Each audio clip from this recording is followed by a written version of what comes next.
अब जहां जहां पर मैंने बताया वेव्स की बात होगी या जहां पर भी वाइब्रेटरी मोशन की बात होगी, जहां पर सिंपल पेंडुलम की बात होगी, जहां पर किसी स्प्रिंग की बात होगी, सही है ना, वहां पर ये चीजें जो लागी जो मैंने आपको शायद 5 लाइन छोड़ा के लिखा चुका हूं ना मैं आप लोगों को। तो सबसे पहले उसमें वाइब्रेटरी मोशन क्या है बेटा? वाइब्रेटरी मोशन,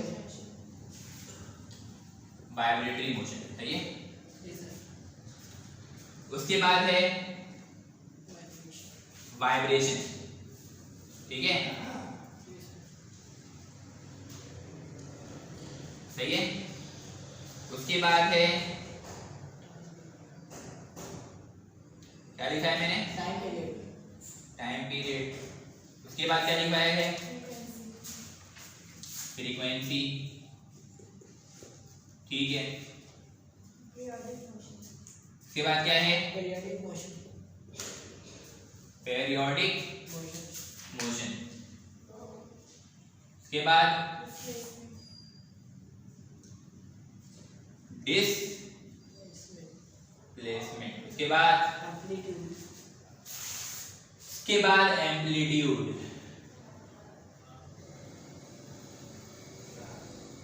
ठीक है। उसके बाद रेजोनेंस और इको को अभी स्किप कर देते हैं, छोड़ देते हैं, सही है।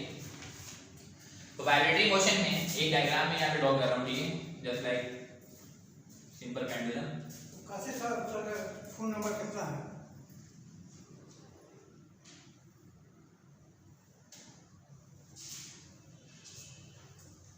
ये हमारे पास क्या है? सिंपल पेंडुलम, ठीक है। वो एक आदमी आया सिंपल पेंडुलम,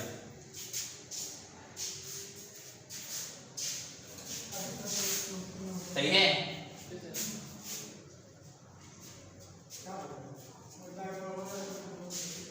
क्या है ये कौन सा पोजीशन होगा इसका? ये फर्स्ट सेकंड न्यू वाइब्रेट कर रहा है, ठीक है। एक पोजीशन ये थी और एक पोजीशन ये कौन सा पोजीशन होगा? Extreme position. ये पोजीशन कौन सा होगा? होगा कि नहीं? सही है। मीन पोजीशन इसका नाम रखा गया ओ, इसका नाम रखा है ए, इसका नाम रखा है बी। एक क्या है? ओ, एक क्या है? ए, और एक क्या है? बी।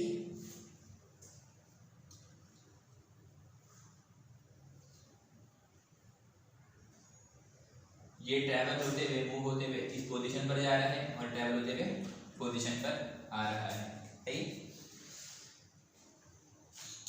तो सबसे पहले क्या लिखते हैं? Vibratory motion. What is vibratory motion? Normal आपको ये पता है to and fro motion and back and forth motion is called vibratory motion. तो टू एंड फ्रो मोशन क्या है कि ये जो सिंपल पेंडुलम है ये ए पोजीशन पर है, ए से कहां जाए? बी। बी से कहां पर है? बी। तो ये एक क्वेश्चन कंप्लीट हो गया, टू एंड फ्रो मोशन। जिसको हम बोलेंगे क्या? Vibratory motion. किसी भी ऑब्जेक्ट में वाइब्रेटरी मोशन होगा तो सबसे पहले ये याद रखेंगे कि वो सिंपल हार्मोनिक मोशन होगा। Simple harmonic motion. Simple harmonic motion क्या है? सादा तरीन हरकत। और सिंपल हार्मोनिक मोशन का होता है क्या? Acceleration is directly proportional to the displacement and directly toward the mean position a = -x। ये इसकी एक रिलेशन है। ये रिलेशन ये बता रही है कि acceleration is directly proportional to the displacement and directly toward the mean position. यहां से समझिएगा सिंपल हार्मोनिक मोशन को। यहां से मैंने बॉब पकड़ा, बॉब पकड़ के ये जितना भी हम आगे लेके जा रहे हैं, जितना ज्यादा ये बॉब आगे जाएगा उतना ज्यादा डिस्प्लेसमेंट प्रोड्यूस होगा और उतना ज्यादा उसमें क्या प्रोड्यूस होगा? एक्सेलरेशन। तो acceleration is directly proportional to the, और जैसे ही हम उस बॉब को यहां पर छोड़ेंगे, लिफ्ट करेंगे, तो वो वहां से कहां वापस आएगा? मीन पोजीशन की यानी। तो ये माइनस साइन क्या शो कर रहा है? उसका मीन पोजीशन शो कर रहा है। तो ऐसा कोई सही मोशन होगा तो वो क्या कहलाता है? Simple harmonic motion. तो every vibratory motion is a simple harmonic motion. हर वाइब्रेटरी मोशन क्या होगा? सिंपल हार्मोनिक मोशन होगा। तो सिंपल हार्मोनिक मोशन जिसमें एक्सेलरेशन डायरेक्टली प्रोपोर्शनल होता है किसके बेटा? डिस्प्लेसमेंट के, और वो डायरेक्टेड होता है कहां? मीन पोजीशन की यानी। तो ये माइनस साइन क्या शो कर रहा है कि ये इसकी डायरेक्शन कहां होगी? मीन पोजीशन के यानी। ये डेफिनेशन सामने साफ लिखी हुई पूरी डेफिनेशन है। Acceleration is directly proportional to the displacement and it is directly toward the mean position. It's called simple harmonic motion. Vibration क्या है? What is vibration? है ना, नॉर्मली बहुत तरह बोलते हैं ना मोबाइल वाइब्रेट कर रहा है, वाइब्रेशन मोड पर लगा दो। तो ये वाइब्रेशन है क्या? एक पूरा चक्कर around mean and extreme position, उसको हम बोलते हैं वन वाइब्रेशन। जैसे मैंने ए पर इसको पकड़ा, ए से छोड़ा एक्सट्रीम पोजीशन से, ये कहां पर आएगा? बी पोजीशन पर, और बी पोजीशन से दोबारा कहां पर जाएगा? ए। तो एक चक्कर कंप्लीट हो गया, तो बोलेंगे वन वाइब्रेशन कंप्लीट हो गया। दूसरा चक्कर कंप्लीट होगा, तीसरा चक्कर कंप्लीट होगा, तो ये गलत है वाइब्रेशन। तो इसका मतलब क्या? वन कंप्लीट राउंड ट्रिप है ना, ये एक पूरा चक्कर, one complete round trip around the mean and extreme position, इसको हम क्या बोलते हैं? वाइब्रेशन। अब फर्स्ट कर लेते हैं, यहां से आपने इसको छोड़ा एक्सट्रीम पोजीशन से, और यहां से ये बी के पास जाता है, और बी से कहां आ रहा है? इस दौरान उसको लेट सपोज 1 सेकंड लगा। कितना लगा? तो दूसरी मरतबा कितना लगेगा? 1 सेकंड ही लगेगा। तीसरी मरतबा कितना लगेगा? सही है। अगर उसका डिस्टेंस बराबर हो ए से बी के दरमियान, क्योंकि with respect to the time इसका डिस्टेंस कम होता जाएगा, तो टाइम जो है वाइब्रेशन का, या आप पढ़ेंगे इससे एक प्रैक्टिकल है, time period of the simple pendulum is independent of length, is dependent on length and independent of mass. Mass से आजाद रिसोर्सेज किस पे डिपेंड करता है? लेंथ के ऊपर। जब तक लेंथ कम या ज्यादा नहीं होता इस वाले थ्रेड का, टाइम पीरियड चेंज नहीं होगा। चाहे आप इसको इस पॉइंट से इस पॉइंट की तरह मूव करवा लें, चाहे यहाँ से यहाँ मूव करवा लें, चाहे आप डिस्प्लेसमेंट में या एम्पलीट्यूड में कितना भी वेरिएशन करवा लें, जब तक लेंथ चेंज नहीं होगा थ्रेड का, जब तक टाइम पीरियड चेंज नहीं होता। बात समझ में आ रही है? आप मास हटा करके अभी फर्स्ट कर लेते हैं, कॉपर का एक बॉब बन रहा है, उसमें आपने जो है ना एक एल्युमिनियम का बॉब बांध दिया हल्का, जब भी टाइम पीरियड चेंज नहीं होता। टाइम पीरियड फिर किससे चेंज होता है? Length of the thread, length of the simple pendulum से। जब तक ये लेंथ चेंज नहीं होगा टाइम पीरियड चेंज नहीं होगा। तो टाइम पीरियड है क्या? कि एक चक्कर कंप्लीट करने में, वन वाइब्रेशन कंप्लीट करने में जो उसको टाइम लग रहा है वो क्या है? उसका टाइम पीरियड है। वन वाइब्रेशन कंप्लीट करने में जो टाइम इंटरवल लग रहा है वो क्या है? Time period. The time required to complete one vibration. एक चक्कर कंप्लीट करने में जो उसको टाइम लग रहा है उसको क्या है? Time period. बात क्लियर है? ये बात भी क्लियर हो गई। फ्रीक्वेंसी, एक सेकंड के अंदर ये जो बॉब है वो कितना वाइब्रेशन प्रोड्यूस करेगा? Number of vibration in 1 second. एक सेकंड में कितना वाइब्रेशन प्रोड्यूस करेगा? फ्रीक्वेंसी को नॉर्मली उर्दू में हम क्या बोलते हैं? ताद्दुद। क्या बोलते हैं? ताद्दुद किससे निकला है? तादाद से। किससे निकला है? तादाद। एक सेकंड में कितनी मरतबा वाइब्रेशन? तादाद, उसकी तादाद, वाइब्रेशन की तादाद, मैग्नीट्यूड, उसकी मिकदार, उसकी क्वांटिटी कितनी होगी? जैसे ये गेट है, इस गेट में एक सेकंड के अंदर 5 बच्चे जो है यहाँ से गुजर रहे हैं, उसकी फ्रीक्वेंसी कितनी हो जाएगी? 5 हर्ट्ज। इसी तरीके से एक रेफरेंस पॉइंट में बना दिए यहाँ पे, ये एक रेफरेंस पॉइंट है सपोज। अब ये जो बॉब है इस वाले पॉइंट से एक सेकंड में कितनी मरतबा गुजर रहा है वो क्या हो जाएगी? फ्रीक्वेंसी। ये वाटर वेव्स हैं, वहां से एक हमने रेफरेंस लाइन ड्रॉ कर दी इमेजिनरी, हम देख रहे हैं कि उस पॉइंट से एक सेकंड में कितनी मरतबा वेव गुजर रही है, तो उसकी क्या होगी? फ्रीक्वेंसी।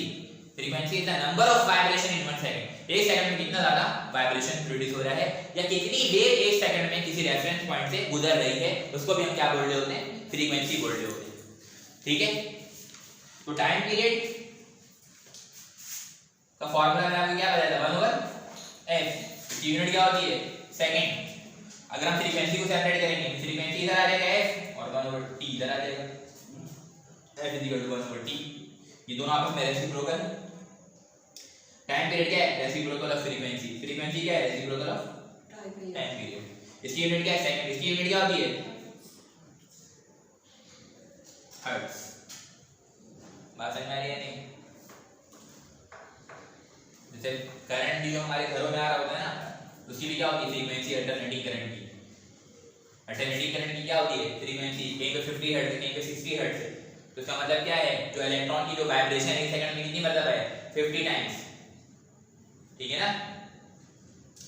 फ्रीक्वेंसी समझ में आ गया। पीरियडिक मोशन, नाम से जाहिर है पीरियड लगा हुआ है। पीरियड के माने क्या होता है? एक खास इंटरवल ऑफ टाइम में आप स्कूल जाते हैं ना, तो वहां पे खास इंटरवल ऑफ टाइम में पीरियड चेंज हो जाता है, और हर पीरियड का दौरानिया ड्यूरेशन जो है वो सेम होता है। तो हम क्या बोलेंगे? पीरियडिक मोशन को, the motion which repeat itself, जो अपने आपको बार-बार क्या करे, रिपीट करे in equal interval of time, उसको क्या बोलते हैं, पीरियडिक मोशन। जो अपने आपको बार-बार क्या करे, रिपीट करे, जैसे रोटेशन ऑफ द अर्थ है, बार-बार क्या करता है, repeat. Motion of the electron है अराउंड द ऑर्बिट, वो क्या है, periodic motion. Motion of the clock है, वो क्या है, एक periodic motion. Motion of the pendulum है, वो क्या है, अपने मोशन को रिपीट कर रहा होता है, तो वो क्या है, पीरियडिक मोशन। बात समझ आ रही है? अच्छा, ये जो है डिस्प्लेसमेंट और एम्पलीट्यूड, ये डिस्प्लेसमेंट आप पहले पढ़ चुके हैं, एम्पलीट्यूड शायद आपके देखने आया टर्म हो, लेकिन डिस्प्लेसमेंट हम चैप्टर नंबर 3-4 में हम इसको पहले भी देख चुके हैं कि the shortage distance between the 2 point is called displacement, है ना। The shortage distance between the 2 point is called displacement. लेकिन जब हम सिंपल हार्मोनिक मोशन की बात कर रहे होते हैं या जब हम वाइब्रेटरी मोशन की बात कर रहे होते हैं, तो उस कॉन्सेप्ट में डिस्प्लेसमेंट थोड़ा सा अलग चीज होता है। किस तरीके से समझेंगे बेटा, ये क्या है, मीन पोजीशन है, इधर ये क्या है, ये क्या है, एक्सट्रीम पोजीशन। ये याद रखिएगा, एक्सट्रीम पोजीशन से लेकर के मीन पोजीशन तक का फासला जो है वो कहलाता है एम्पलीट्यूड। क्या कहलाता है, एम्पलीट्यूड। मीन से एक्सट्रीम के दरमियान का फासला, जिसको इंडिकेट करवाते हैं x नॉट से। किसे इंडिकेट करवाते हैं, amplitude is indicated by x not. किसे इंडिकेट करवाते हैं, x नॉट। तो एम्पलीट्यूड इज इंडिकेटेड बाय, और ये क्या है, मीन से एक्सट्रीम का फासला है। इधर अभी मीन से एक्सट्रीम का क्या है, ये फासला है, तो हम क्या बोल रहे हैं, एम्पलीट्यूड x नॉट। ये पेंडुलम है, इसको मैं यहां पर लेकर आया, मैं छोड़ने के नतीजे में क्या होगा, ये मूव करके जाएगा b पोजीशन पे, b से जब दोबारा वापस आएगा तो क्या a तक आएगा वापस, जी सर, अगर लेंथ है वो लेंथ से तो आएगा, a तक आएगा या नहीं आएगा। आएगा। तो फिर हमेशा जब एक पेंडुलम को, ठीक है ना, आपने छोड़ दिया, वो क्या मतलब वैसे ही रहेगा, क्योंकि जब दूसरी मरतबा वापस आ रहा है तो तीसरी मरतबा भी आना चाहिए, चौथी मरतबा भी आना चाहिए, क्या पता वैसे ही रहेगा ना वो। भाई एयर रेजिस्टेंस है, ग्रेविटी इसके ऊपर ऐड कर रहा है, जहां से मैं पहली मरतबा को छोड़ूंगा, लीव करूंगा, तो लीव करने के नतीजे में क्या होगा, ए से कहां जाएगा, बी के पास। इस दौरान इस पे क्या क्या ऐड कर रहा है, एयर रेजिस्टेंस ऐड कर रहा है, ग्रेविटी ऐड कर रहा है, एयर का प्रेशर ऐड कर रहा है, तो उसकी मोशन स्लो होती जाएगी। पहले तो वो ए से बी पे जहां तक जाना था वहां तक जाएगा, वो एक्सट्रीम पोजीशन कहलाएगा। फिर वापस आएगा, बी से ए की तरफ आने लगेगा। फर्स्ट कर लेते ए से लेकर के ये मीन पोजीशन तक का फासला फर्स्ट कर लेते 10 सेंटीमीटर है।